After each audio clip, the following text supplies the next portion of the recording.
Selamat pagi, perkenalkan nama saya Novrianti Puput Anggreni, NIT 19624 Prodi KPNKB. Di sini saya akan membahas tentang sifat dan hakikat kejiwaan manusia. Pada umumnya, para ahli mengemukakan bahwa kepribadian manusia berupa kombinasi antara badan dan jiwa. Badan terbentuk menurut prinsip-prinsip biologis dimulai sejak lahir, pertama diciptakan oleh Allah dari tanah, diperlengkapi oleh fungsi-fungsi kejiwaan, sedangkan Hawa diciptakan dari tulang rusuk kiri Adam. Badan melaksanakan tindakan yang digerakkan oleh jiwa dengan cara tertentu. Bekerjanya jiwa pada badan berupa penggunaan fungsi-fungsi kejiwaan yang bukan mental, sedangkan bekerjanya jiwa dalam sistem saraf dan pikiran berupa pengarahan kekuatan kejiwaan yang lebih bersifat gerakan mental. Yang pertama di sini kita akan membahas tentang kekuatan-kekuatan umum manusia. Menurut John Amos Comenius, ada 3 komponen jiwa yang mengarahkan aktivitas jiwa raga. Yang pertama sifat biologi atau tumbuhan, yang kedua sifat hewani, dan yang ketiga sifat intelektual. Beberapa ungkapan tentang kekuatan-kekuatan jiwa manusia yang dikemukakan oleh para ahli atau tokoh. Yang pertama, akal, yang kedua spirit, yang ketiga nafsu. Rousseau mengungkapkan ada 5 kekuatan jiwa manusia yang terdiri dari yang pertama penginderaan, yang kedua perasaan, yang ketiga keinginan, keempat kemauan, dan yang kelima akal. Pembahasan kedua yaitu aktivitas-aktivitas kejiwaan. A. Pengamatan. Dalam hal ini penglihatan. Pengamatan merupakan fungsi sensoris yang memungkinkan seseorang menangkap stimuli dari dunia nyata sebagai bahan yang teramati. Cara-cara penyajian pengamatan berjumlah sama dengan jumlah alat indera manusia menurut 5 macam modalitas, yakni penglihatan, pendengaran, perabaan, penciuman, dan pengecapan. Yang pertama penglihatan. Nah, di sini penglihatan dijelaskan ada 3 macam, yaitu penglihatan terhadap bentuk, yaitu penglihatan terhadap objek yang berdimensi 2. Kemudian penglihatan terhadap warna, yaitu penglihatan terhadap objek psikis dari warna. Dan penglihatan terhadap dalam, yaitu penglihatan berdimensi 3. Kita melihat bahwa kesan volume benda itu tidak berbeda, melainkan sama. Tidak berubah besarnya, melainkan konstan besarnya.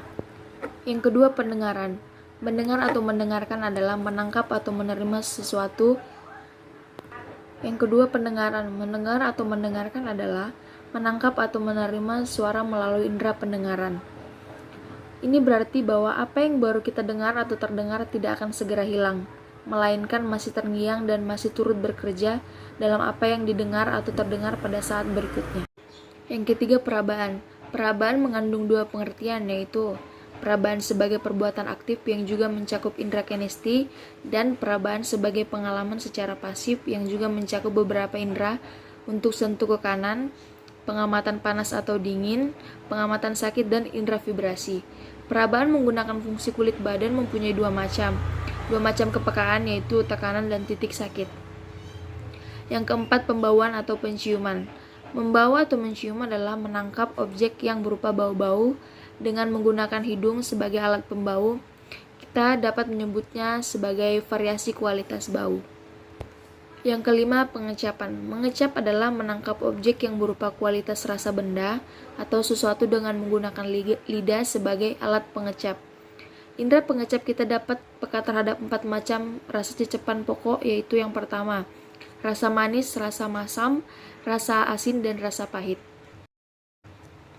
Fungsi pengamatan ternyata sangat strategi dalam diri seseorang, maka pendidikan hendaknya menaruh perhatian besar terhadap kondisi peralatan indera serta bekerjanya indera.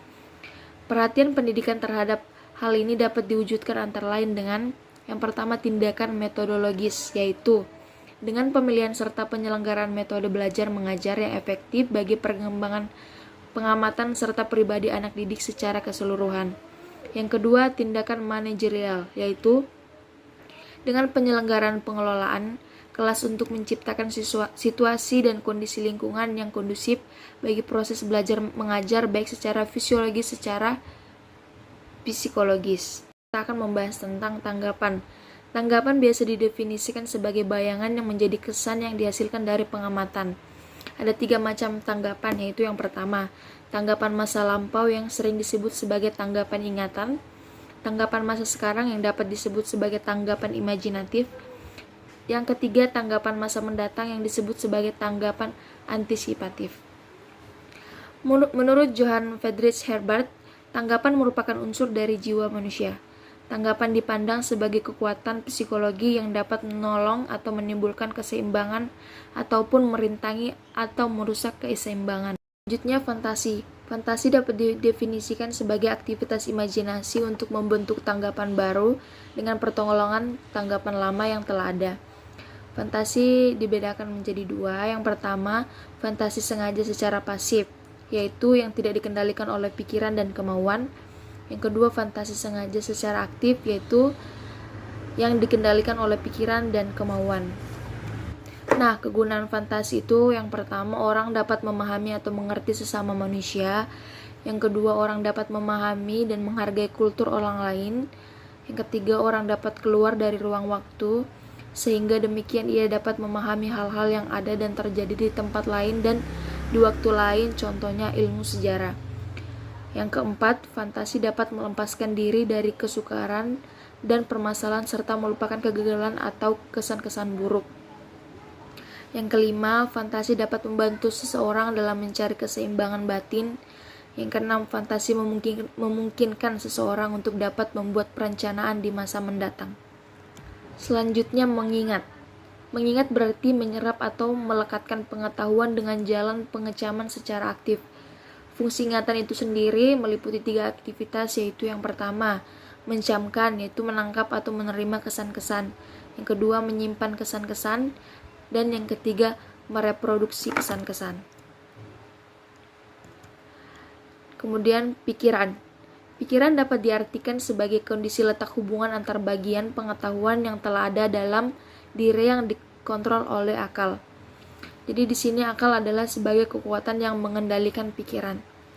Berpikir merupakan proses dinamis yang menempuh 3 langkah berpikir, yaitu yang pertama, pembentukan pengertian, mendeskripsikan ciri-ciri objek yang sejenis, mengklasifikasikan ciri-ciri yang sama, mengabstraksikan dengan menyisihkan, membuang, menganggap ciri-ciri yang hakiki. Yang kedua, pembentukan pendapat. Ini merupakan peletakan hubungan antara 2 buah pengertian atau lebih yang berhubungan itu dapat dirumuskan secara verbal. Yang ketiga, pembentukan keputusan. Ini merupakan penarikan kesimpulan yang berupa keputusan. Perhatian adalah cara menggerakkan bentuk umum, cara bergaulnya jiwa dengan bahan-bahan dalam medan tingkah laku. Dengan versi lain, perhatian dapat diartikan 2 macam, yaitu yang pertama, perhatian adalah pemusatan tenaga atau kekuatan tertuju kepada sesuatu objek. Yang kedua, perhatian adalah pendayagunaan kesadaran untuk menyertai sesuatu aktivitas. Ada berbagai macam perhatian yang pada pokoknya meliputi yang pertama, macam-macam perhatian menurut cara kerjanya. Contohnya, perhatian spontan, yaitu perhatian yang tidak disengaja atau tidak sekehendak subjek. Kemudian, perhatian refleksif, yaitu perhatian yang disengaja atau sekehendak subjek.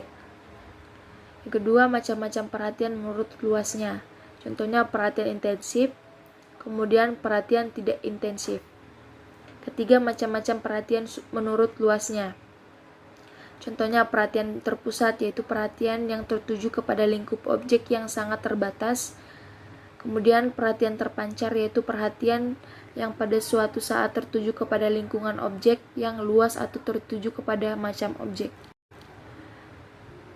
Perasaan dapat diartikan sebagai suasana psikis yang mengambil bagian pribadi dalam situasi dengan jalan membuka diri terhadap suatu hal yang berbeda dengan keadaan atau nilai dalam diri. Jenis-jenis perasaan Jenis-jenis perasaan terbagi menjadi 2. Yang pertama, perasaan-perasaan jasmania, yaitu jenis perasaan yang sering juga disebut sebagai perasaan rendah. Yang kedua, perasaan-perasaan rohania, sering pula juga disebut sebagai perasaan luhur. Dan yang terakhir, kemauan. Kemauan adalah bukan aktivitas ataupun usaha kejiwaan. Kemauan juga disebut sebagai kekuatan. Pemilihan dan realisasi tujuan memerlukan suatu kekuatan disebut kemauan. Kemauan itu bukan keinginan, artinya orang yang belum tentu mau dan sebaliknya orang yang mau belum tentu ingin. Menurut Agustin, kemauan merupakan pengendali dari keinginan. Kekuatan kemampuan beraksi apabila dipancing oleh adanya usaha untuk memenuhi kebutuhan. Bila ditekankan pada kepentingan pribadi, maka kemauan mengaktualisasikan diri sebagai kekuatan yang mendorong perbuatan mencapai tujuan. Yang bisa saya sampaikan tentang materi sifat dan hakikat kejiwaan manusia. Bila ada kata-kata saya yang kurang berkenan atau pengucapan saya yang kurang tepat, saya mohon maaf. Semoga materi yang saya jelaskan dan saya bawakan ini bisa bermanfaat bagi yang menonton. Sekian dan terima kasih. Selamat pagi.